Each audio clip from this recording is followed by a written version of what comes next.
those of you who don't have a partner, just watch, or don't want to participate, just watch. You don't have to do it. That would be a demand. So what we're going to do is one person is going to be a child, and the other person is going to be an adult. And the child, because we don't have chairs set up right now, usually I do this with chairs. The child will be on all fours. That means whoever's the child, you pick who's going to be the child. And the adult will be standing, like the child will be down like this. And the adult will be standing. And the adult will be trying to get the child to go to his room because he's been bad. He'll be demanding that the child go to his room. And the child will try to be as rebellious as he can.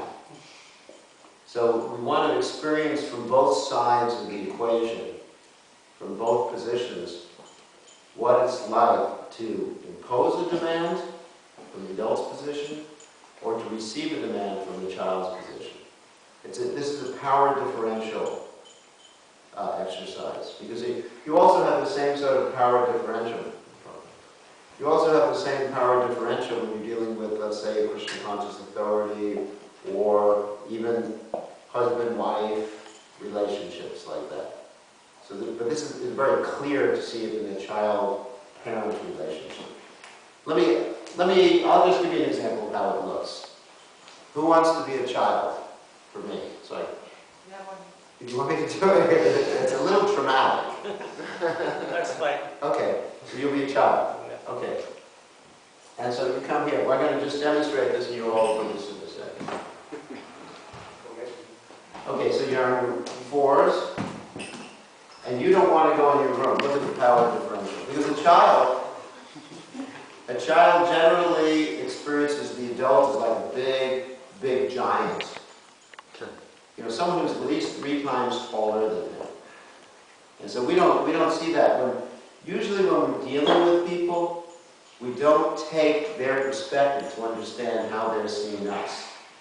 Usually we just see from our perspective and think, well, they're okay. But when you have a power differential, whether it's in the temple, whether it's in the government, whether it's in the parent-child relationship or man and wife relationship, it's very interesting how each party experiences that. Okay. So you're the child, and I want you to go to your room. And let's watch what happens. Go to your room now, John. Wow, it's a missing child.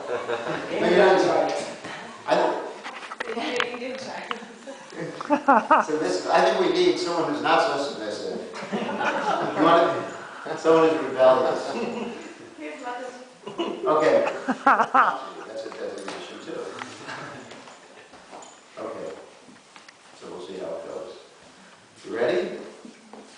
Okay. Go to your room. Go to your room right now. You heard me. Go to your room. Do you know what's going to happen to you? If you don't go to your room, now! Go, right now! You heard me. You won't have any toys for the next week. Go! Right now! Go! Okay, that's a little demonstration. So, how did you feel? Bad. Really bad. Really bad. So that's how a child feels. And that's how... Alright, so now let's do this experiment and we can share how we feel with this, alright? So, one person, you understand? It'll take 1 minute or 2 minutes, and then you switch your room. The other person becomes the child, who was the adult before the adult. You will see. The child becomes the adult. You don't have to do this. I think I should record So I'll tell you ready, get set, on go. maybe. Ready, go. I'll observe. I'm better to observe. 2 minutes. Yeah, okay. Yeah, okay. Then I'm better. What's that? I'm better at observing. Okay.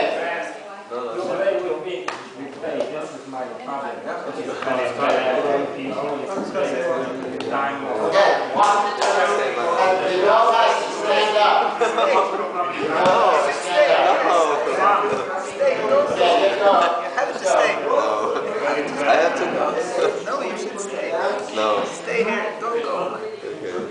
You would stay? No. Otherwise you would go to hell. Oh. You'd be in harmony, you'd be That sounds so good. get in the fire. Please stay. Are you Sorry. rebellious or are you submissive? It's okay. I'm going. Jab, jab. Hare Krishna. So how did you feel? Very, yeah, the finger pointing, you know. Sometimes I give the people who make it themselves. How to make it. Så hvorfor er det i det mindste? Ved du hvad? Har du slet ikke nogen penge med noget udenfor? Forstår du, hvor meget ængstelse, at jeg har været hele aften?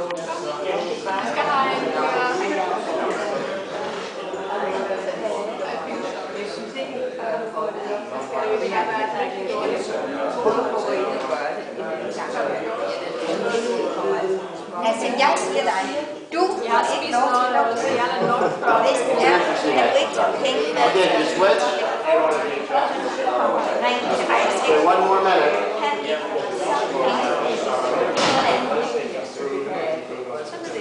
Jeg kan så ikke få det lidt. Nej, ingenting. Jo, nej. Nej, du ved, nej er nej. Nej, nej, nej er nej. Så må du rydde op. Okay, ja. Hvis du rydder op, så får du ikke. Hvornår skal jeg gøre det? Nu. Lige med sammen. Jo, nej, nej, du skal rydde op. Nej, du må rydde op først.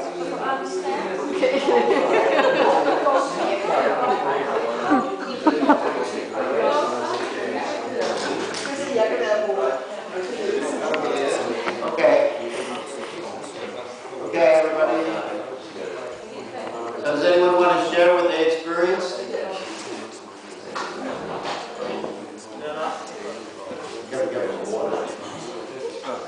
Okay. Someone right there? Any experiences here? I go up with you. I didn't feel threatened. She was. Too kind. She felt sorry because I just arrived and she didn't want to. Okay. Who else did you How do you feel? Well, he was kind of soft and not so hard as me, so I didn't feel so bad. But I don't know about him, because I was a bit more harder. So how did you feel? Well, I sort of just tried to put myself in a situation that was like what kind of energy was there, and of course it's not the inviting energy, so to speak, we get into, just to say like that. Okay. Anyone else have an experience? Yes. I had a very kind one. You had a very kind mother. Yeah. She only wanted to take the eyes away from me. That was very nice. Yeah. Okay.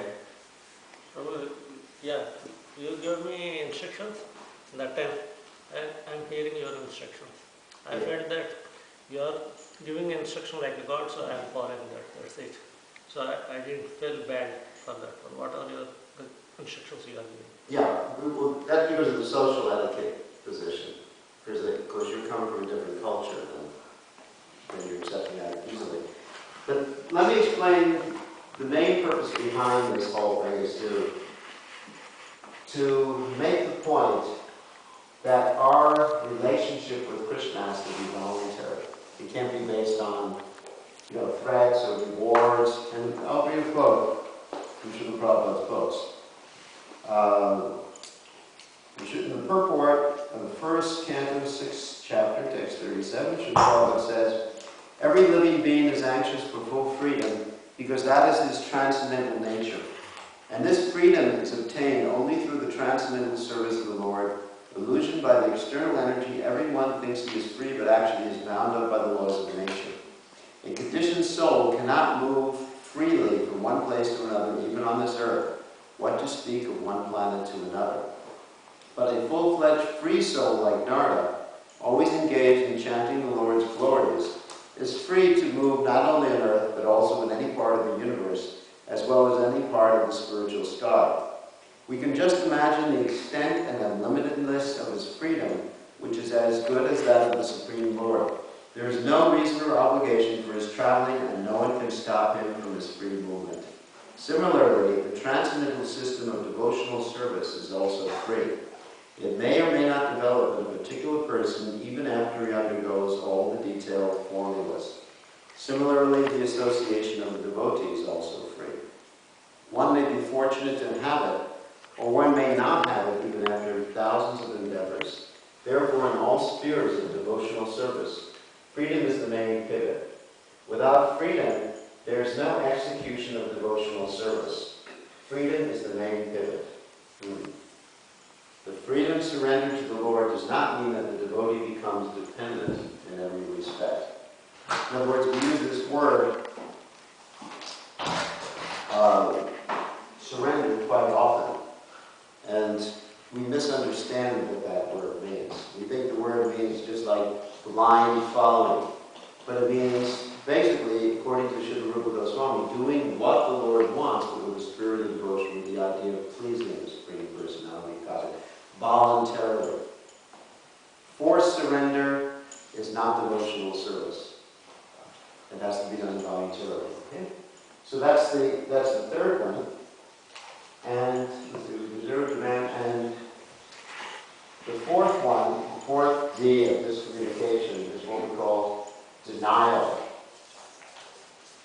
Denial basically means not taking responsibility for our own feelings, for our own needs, for our own life, and blaming others, such as, you made me angry. In other words, we're not saying that I'm responsible for my anger. We're saying the other person is responsible. And here's some expressions of denial of responsibility that I've written down. Your fault. It is your fault that I am miserable and angry. Did you ever hear anything like that? And not only blaming others, but just blaming some vague symptom or situation like, I drink because I'm an alcoholic. There's no responsibility there. I lie because the temple president told me to do it. No responsibility for your own actions. It sounds similar to what the Nazis did in World War II, right? They said, I was just following what? Orders. I lied. Oh, I got that one. I got angry because I'm a conditioned soul. That's a big excuse that we use all the time. So, okay, denial of responsibility. Okay, so those are what we call, this is going very quickly through this. Normally we spend 2 days going through what I've just gone through before. That these 4 Ds of discommunication. So we can avoid these 4 blocks. That's diagnosis, deserve, demand, and denial. And particularly the first one, diagnosis, which I mentioned before, is our main problem in the Christian consciousness movement or any religious society, where we put everyone in a neat little category or a label, and then we don't have to deal with them as a person. Then we can begin to connect with people. Now these are only the negative things we want to avoid. Generally, we say you can't do it, don't. So in other words, we're not saying that you should concentrate on these 4 things, but be aware of these 4 things when they arise and do something positive, which we'll describe in a few seconds. So, these are the 4 Ds of this communication. Does everyone remember that? You can write it down. And usually I have a handout, which I can print out today to give to everybody. But it's diagnosis, static label, deserve, you deserve to suffer, I deserve to suffer, I deserve to enjoy, demand from yourself or from others, and then finally denial of responsibility. That you made me angry, I'm drinking because I'm an alcoholic, etc. like that. So those are the 4 blocks of communication. And normally we do an exercise So now we're going to talk about the tools for change, now that we've dealt with the negative things, or the do-nots, or donuts, I should call it. So the tools for change is a very simple process. That first we have something called an observation.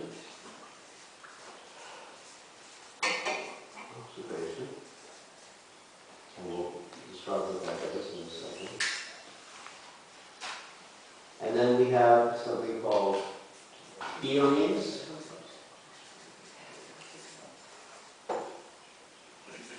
And then we have needs. Basically, that's it. Observation, feelings, and needs. And so, these things are very difficult to, because of our present culture, to be able to be aware of. Usually when we observe something, we make a judgment.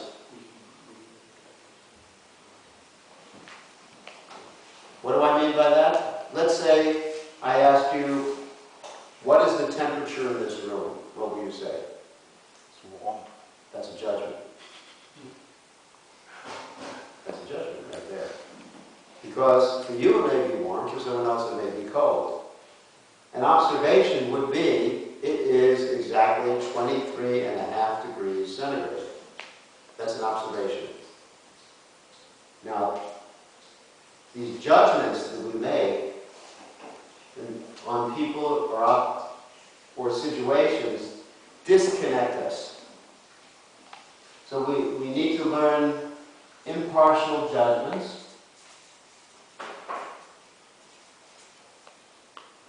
Not judgments, impartial observation, I guess, we use that word again. So, let me give an example of that.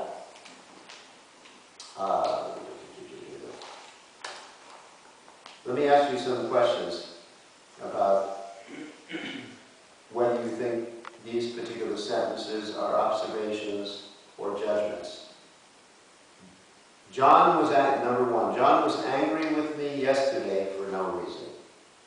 Is that an observation or a judgment? Oh, judgment. It's both. Judgment. Why is it both? Because observation that he got angry. How do you know he was angry? Because there are several symptoms of being an angry person. But haven't you sometimes interpreted someone as being angry when they're actually just an anxiety? Yeah. Or just There's something else happening. There's something else happening in their lives. I know sometimes when I'm in a lot of anxiety about something, someone will say something to me, and I'll just say, I don't have time now, man. Just don't bother me. I'm not angry. I'm in anxiety. So that's a judgment. And then it says, for no reason. Is that a judgment or an observation? That's a judgment. That's a judgment. Okay. Here's another one. Yesterday evening, Devi Dasi bit her fingernails during class.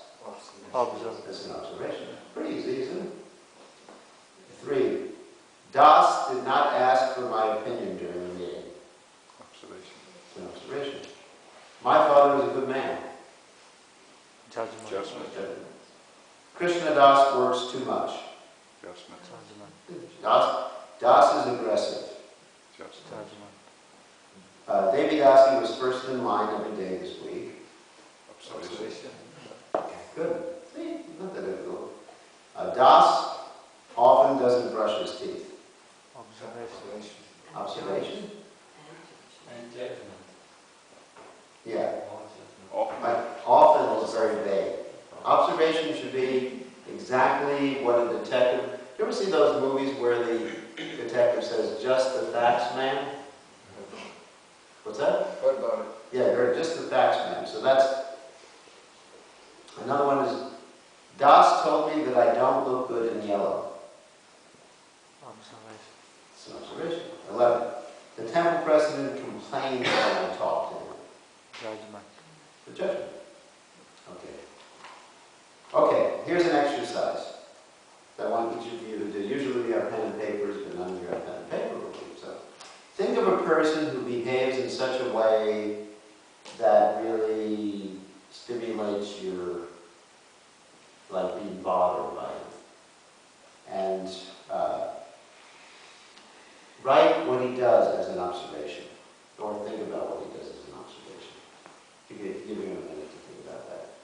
Think about someone who really, you know, somehow or other you just get really upset when he's around. He or she, of course. And think of something that he or she does as an observation.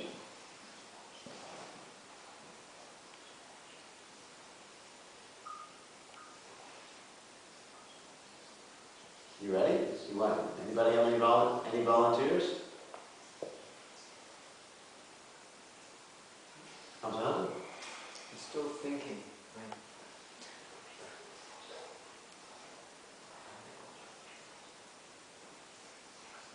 Yeah, raise your hand. Yeah. Observation, yeah. Okay. Okay, yeah. Oh, yeah, sorry. But my wife, she's present. Oh my God. Sometimes it takes a lot because she has a need to speak about something, but I'm kind of into something else and not really the patience to listen. But I know if I don't listen, I'll have a hard time. And she wants me to listen, but I just can't be there at that moment because I have other things on my mind I consider Well, important. that's enough. Is that an observation or judgment?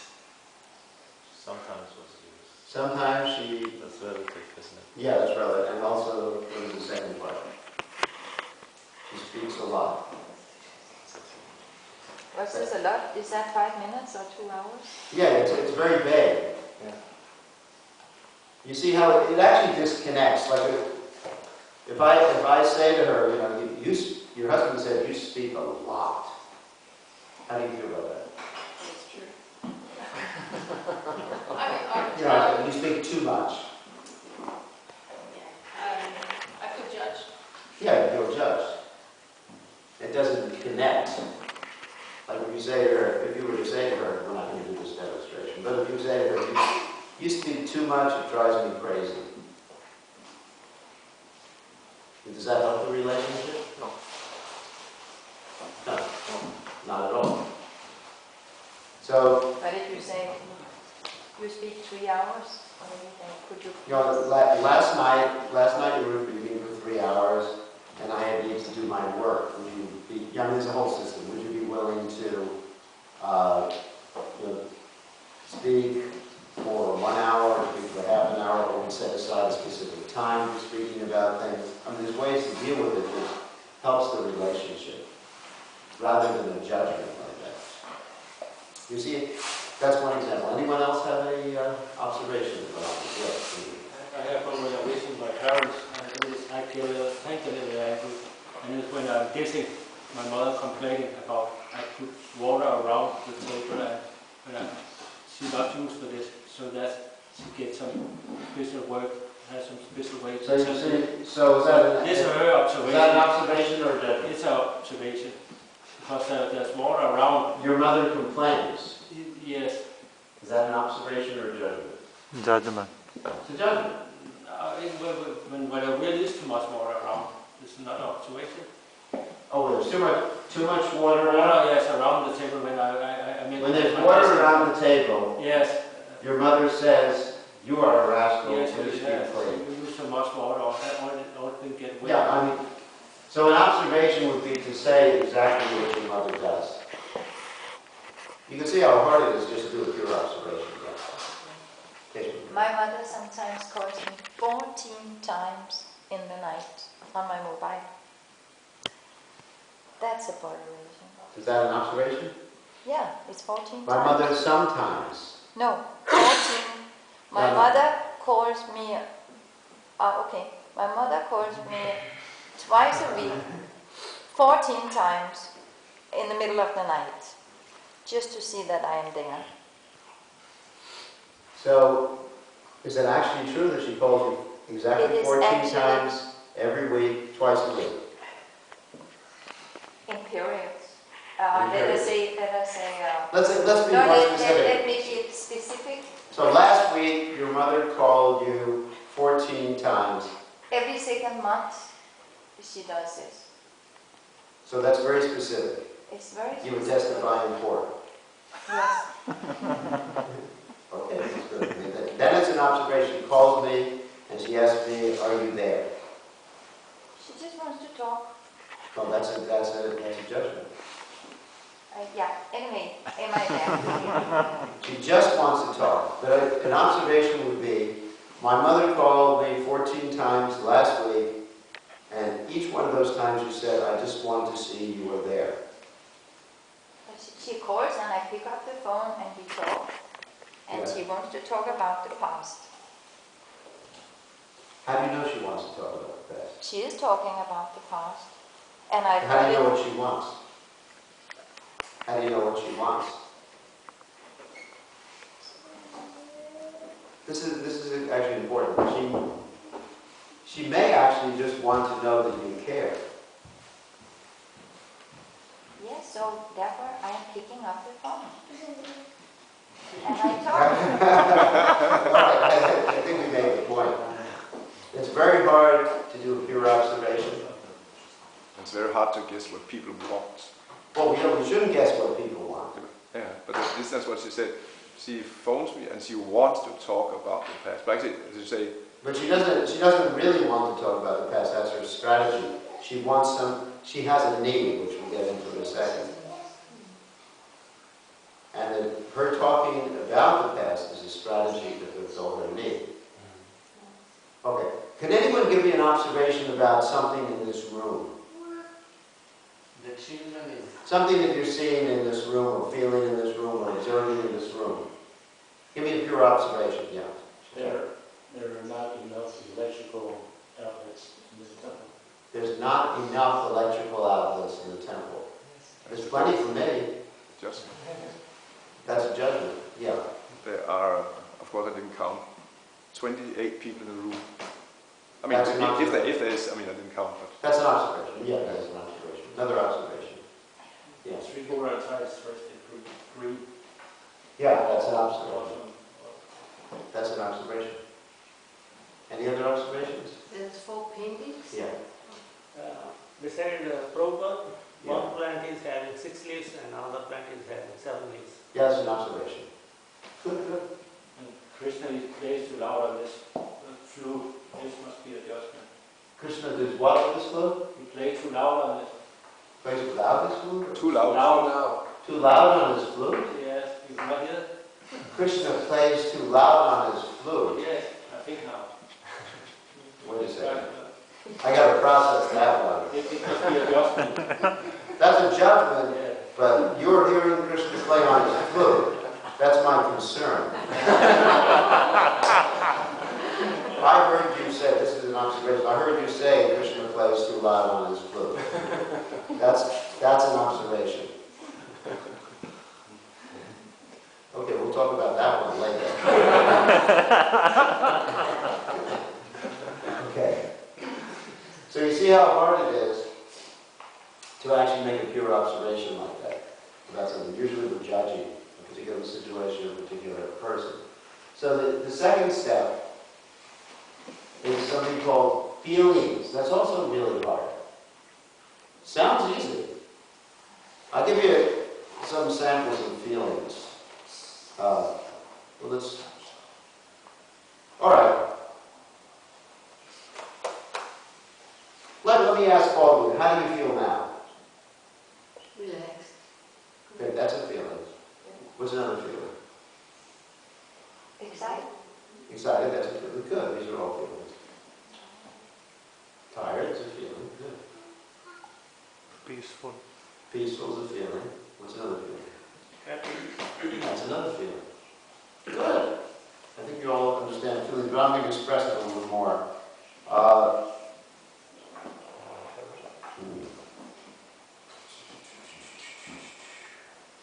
Feelings are different than thoughts. Like sometimes we mix the two. We say, I feel that you are a rascal.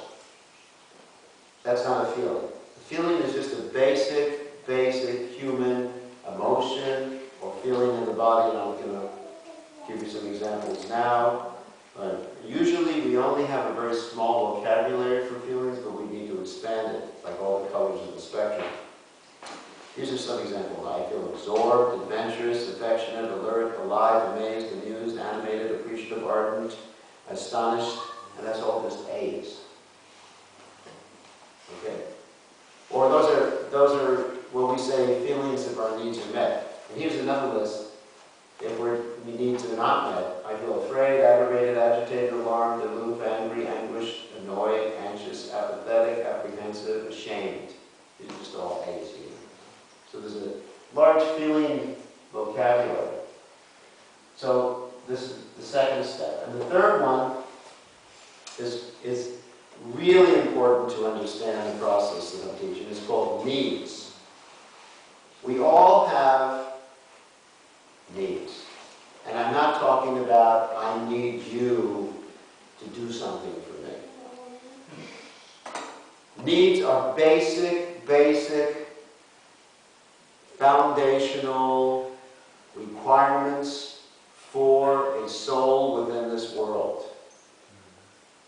If any of you studied Maslow's hierarchy of needs, there's a hierarchy, first you need like air. So we have 7 categories, and you can define it differently of needs. The categories I've worked out, and also worked out by other people, are as follows. There's a need for autonomy. What does autonomy mean? Freedom. Freedom? Yeah, freedom, making our own decisions in life. That's why we were talking before about demands, how they interfere with relationships. I need to make my own decisions in life. And usually, when a child is growing up, the parents have a stage that they call the terrible twos. You ever hear that before?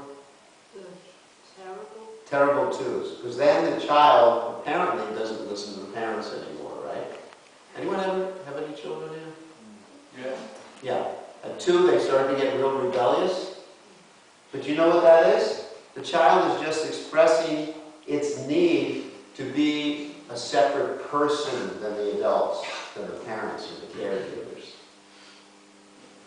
So it's a need for autonomy. That's the first need. That means basically to choose one's own dreams or goals, vision.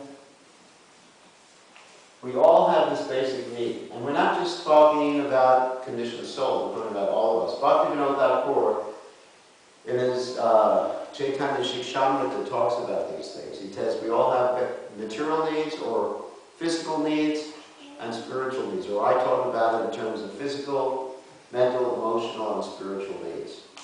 And these have to be fulfilled in order for us to be stable, steady in bhakti. Okay.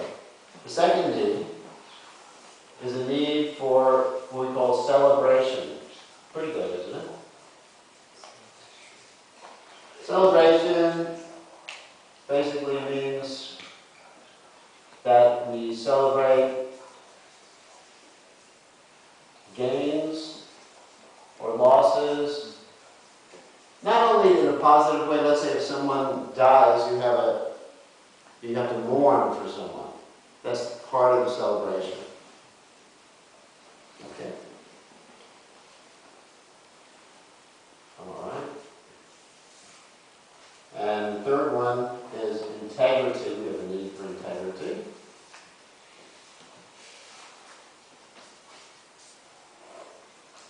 Which means basically for self-worth, self-esteem, all these other things the psychologists deal with. The next one is a need for play. That means just having a good time, enjoying oneself, recreation. Some people call it recreation or recreation. We all have that need. Even the most advanced spiritualists will have that basic need for recreation. Recreation. stepping apart, playing, just being very relaxed. Like Prabhupada would many times would joke with his disciples. So that's the need for play. It's fun, things like fun and laughter. You know that a child can laugh something like hundreds of times a day, but the adults on the average they laugh 3 or 4 times a day. We forget, and with a child, they'll laugh for no reason, right? And you don't go up to like a 2-year-old and say, "Why are you laughing? Tell me the reason." But if an adult starts laughing, you'll question, "What are you laughing? Are you laughing at me?" So we lose our ability to play sometimes as we get older. 5, there's a need for what we call interdependence. That means social life.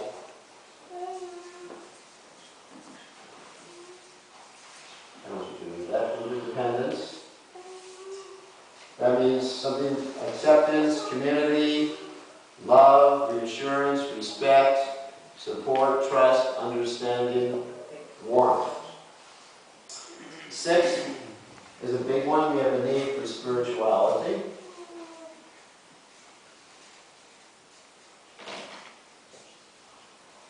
And 7, we have our basic physical needs.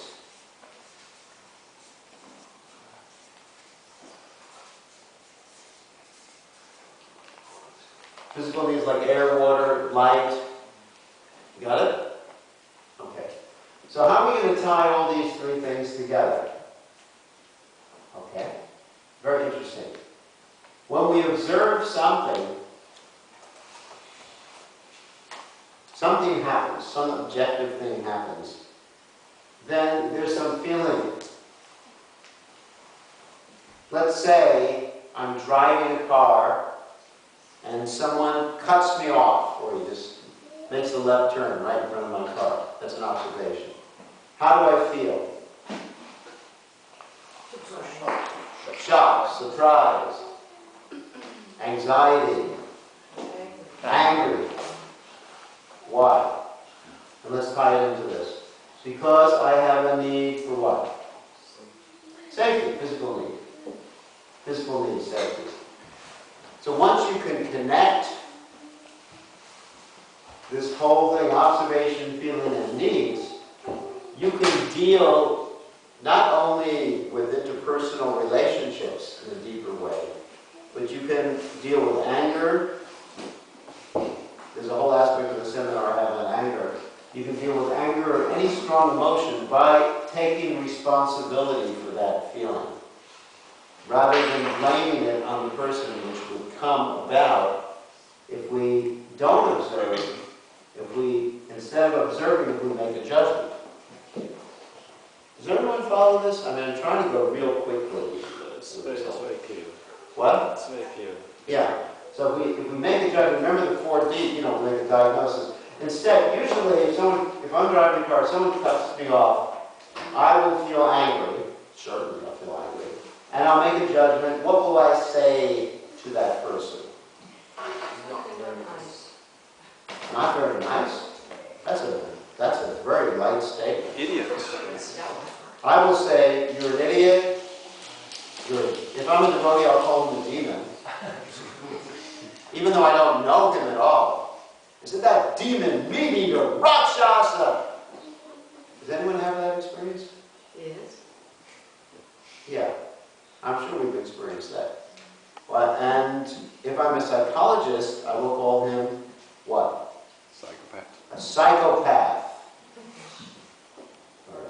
Or whatever, psychopathic, neurotic, whatever. I'll come up with this. There's this whole book called the DSM-4. I don't know if anyone knows it. It's a diagnostic manual these psychologists and psychiatrists use. I'll just go through the whole manual and call them all those names.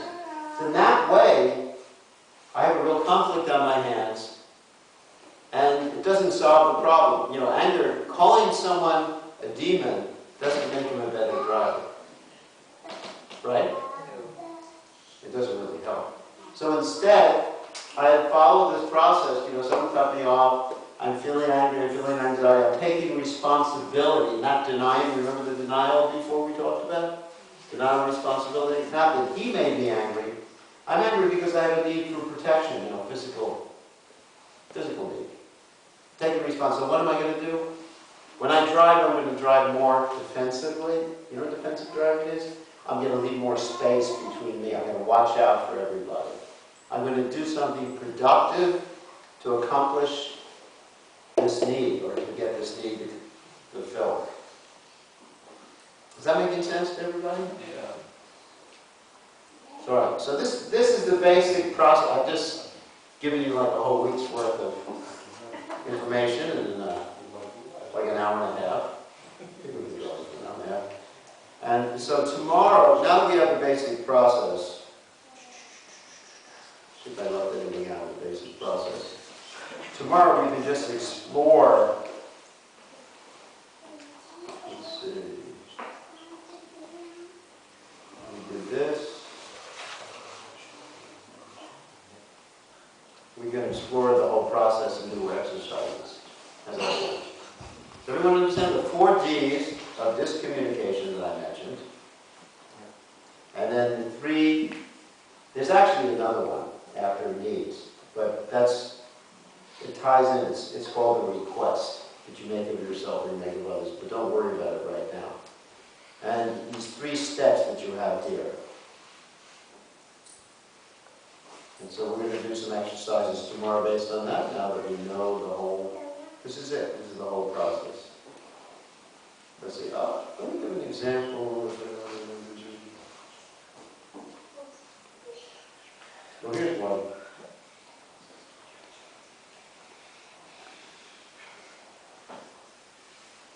Here's one from Prabhupada, here's a letter from Prabhupada, where he talks about concern over even material needs of people. He said, now I'm especially concerned to distribute grains, rice, wheat in the form of dal and rice prasadam to hungry people all over India.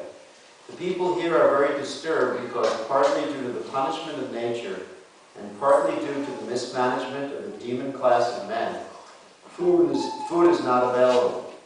If the people do not even have sufficient food, they will not even be able to receive spiritual instructions.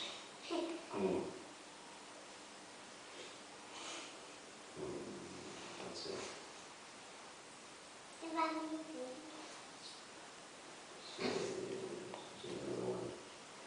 Here. He who is regulated in his habits of eating is from Gita. Sleeping, recreation, and work can mitigate all material pains by practicing the yoga system.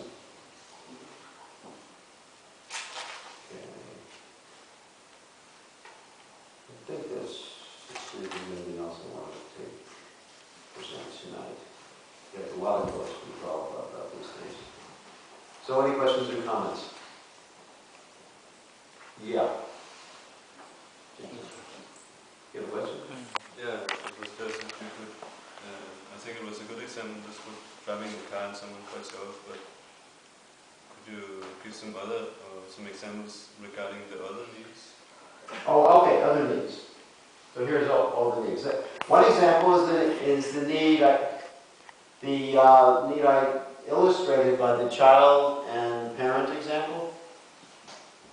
The child needs autonomy, needs to express itself and make its own decision. Okay, let's get another example here.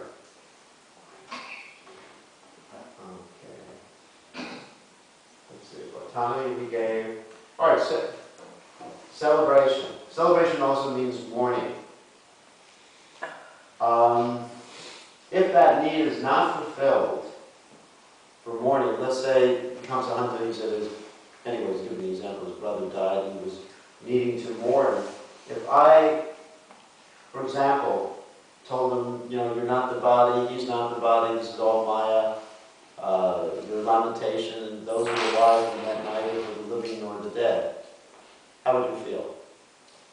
Doesn't help me out. Doesn't help you, but you have some feeling too. You probably disturbed, angry. Angry.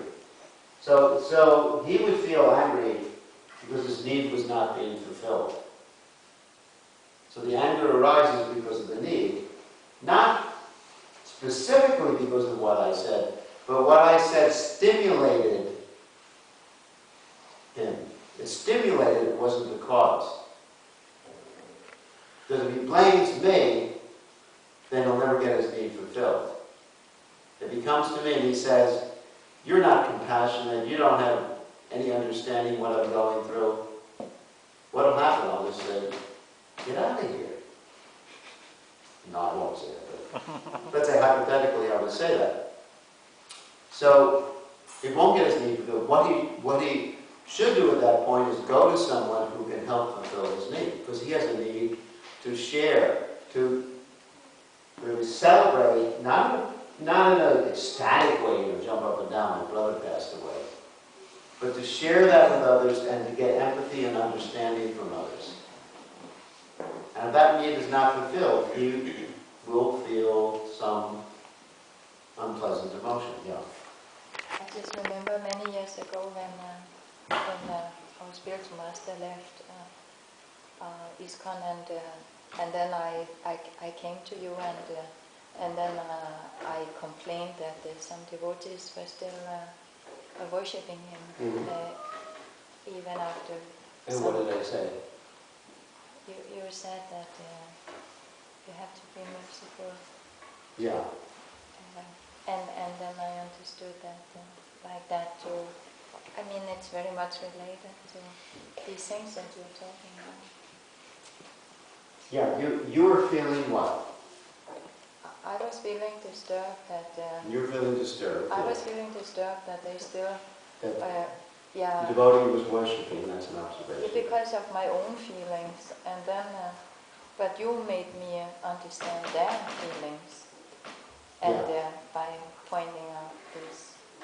Their feelings, and what were their feelings at that point? Yeah, they were just very, very sad.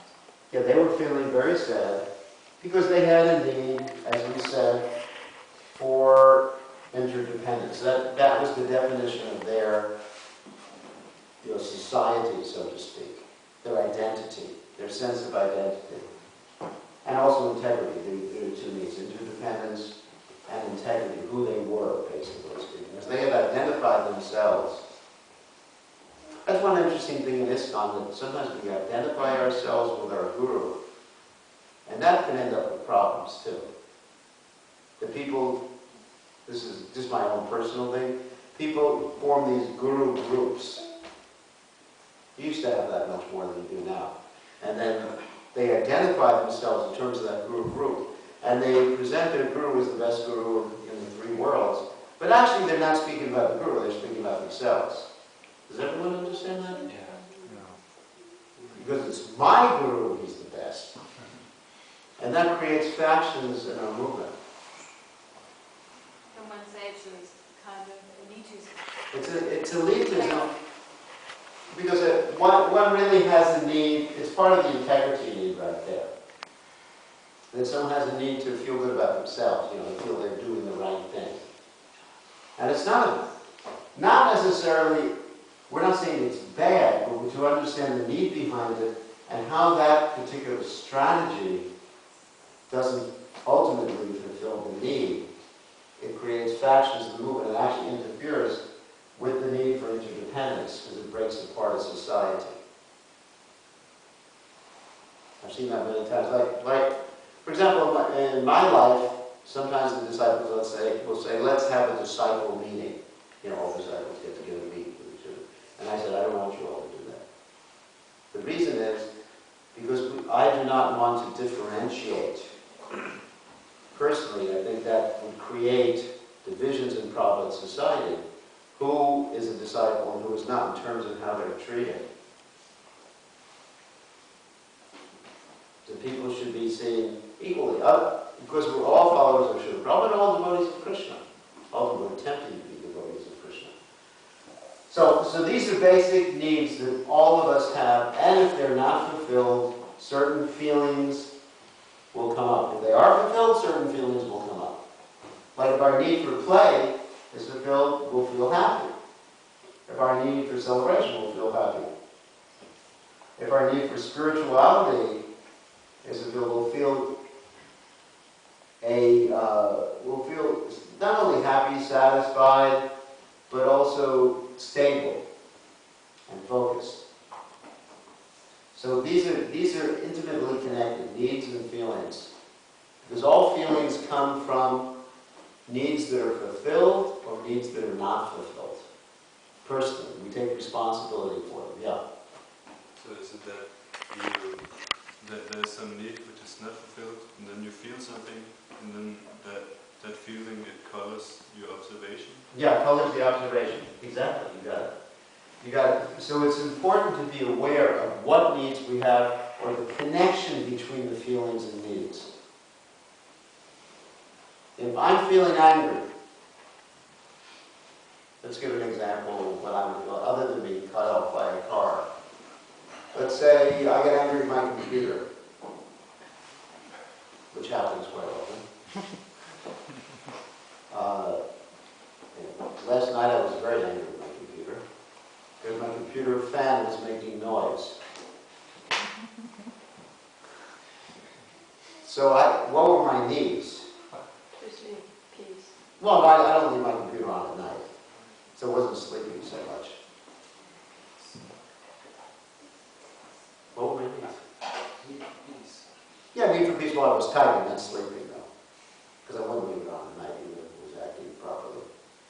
Does anyone ever get angry at an inanimate object? Yeah. Happens quite often. I mean, do you ever kick a door, or want to hit your computer, or bang on the table? I don't know, there's all sorts of inanimate objects. But they're all because of our needs that we're experiencing those particular feelings. All feelings come from needs, like spiritual feelings too. Like connected with Krishna, then you get these bhavas, or spiritual emotions. Because you have this need to connect to Krishna. The need, the emotion of, the feeling of intense separation, you belong with this experience in the spiritual world because you're in need of connection with Krishna. Yeah, Chitai. Sure, the devotees who have been around for some time, in the late 70s or early 80s, all these needs were denied to us, and if we tried to express them, they were actually, you were considered denied. Right. So then we get conditioned to get trained to deny these Deny your needs, yeah. So now, like one instance I needed to socialize with the devotees. I wanted to know the devotees as people outside of the service arena. Because all I knew about, let's say, Pundarik was that him and I were Prajaris, and that's all I knew about him. But I like him as a person, but I didn't know anything about him. So I suggested that we get together for like a pizza party or something once a month and have the devotees just socialize. The temple president looked at me like I said something. Well, I don't want to get into the local politics. Yeah, right. So now when the needs surface, then this memory comes in of this bad instance, and then I deny my needs. So how do I have to retrain myself. Well, the temple president also has his needs, his spiritual needs for efficiency in the temple, needs to serve Krishna, all these other things too. I think the best thing is, like, if someone, let's say, negates, denies, challenges, criticizes your needs, try to just be compassionate with him, in touch with your own needs. You're only responsible for your own needs, not for anyone else's needs. So try to be compassionate that he's acting. Everybody acts at all times to fulfill needs. Compassionate or empathic? Same thing, compassionate and empathic. I'm using this synonymous right now. Okay. Sympathy is not the same as empathy, but compassion means with feeling. Okay. With feeling for others. I'm using them synonymously. So try to understand that. See, what you're doing is you're passing judgment on the temple president. That he is denying me my needs, but he's not. He's really not. No one's denying you your needs. He is acting to fulfill his particular needs. Everybody at all times everybody is acting to fulfill their own needs, whatever they are. One of these 7, or there are other categorizations of needs. This is not an exclusive scientific thing. But the point is that everyone at all times is acting, and their feelings are coming because of needs, fulfilled or unfulfilled. Yeah. Okay, but you're talking about. So it's your responsibility to come up with a strategy to fulfill your needs. That's a high awareness, though. That may take a long time. That's what I'm attempting to teach right now. So my need is when I walk into the temple for the first time, I'm a new devotee. I expect the senior devotees to take care of me. No, that's not your need. That's natural, though. No, but that's not your need. That Your need is to be cared for. okay. It is not you're placing demands for. If you're placing demands that someone did not care for me, that is one of those things we mentioned right here. Where are we? All right. Remember? And that disconnection doesn't accomplish your purpose.